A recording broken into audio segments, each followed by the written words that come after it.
আমরা যারা ইন্ডিয়ান আছি আমাদের সবার কিছু মৌলিক অধিকার থাকে। এর মধ্যে একটা মৌলিক অধিকার হলো ভোট দেওয়া।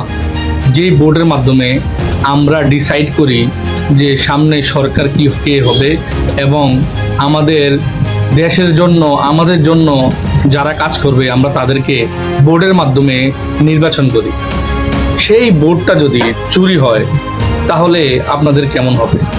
আমার যারা অডিয়েন্স আছে আমি সবার কাছে আজকে কিছু প্রশ্ন তুলে ধরতে চাই, কারণ আপনারা এই প্রশ্নগুলোর উত্তর দিয়ে যাবেন, এগুলো আমার জানা। এই জন্য তাই সবার কাছে আমি কিছু প্রশ্ন করতে চাই।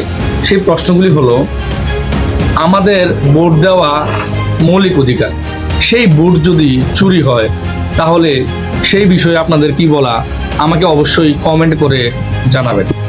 আপনি মনে করেন আপনি একটা দেশের, একটা স্টেটের, একটা গ্রামের যে কোনো একটা বুথ থেকে আপনি ভোট দিয়ে আসলেন, কিন্তু পরবর্তীতে দেখা গেল আপনার এই ভোটটা অন্য আরেকটা বুথেও দেওয়া হচ্ছে এবং এবং আরো কয়েক জায়গাতে সেম ভোটটা দেওয়া হচ্ছে, তাহলে আপনি এই বিষয়ে আপনার কি বলার আছে? এবং আপনি মনে করেন আপনার নামে যদি আপনার যেই গ্রামে আপনি ভোট প্রদান করছেন এবং সেই আপনার নাম ইউজ করে যদি আরো 2-3 গ্রামে আপনার ভোট দেওয়া হয়, তাহলে আপনার যে মৌলিক অধিকারটা সেটা কি হরণ হয়নি?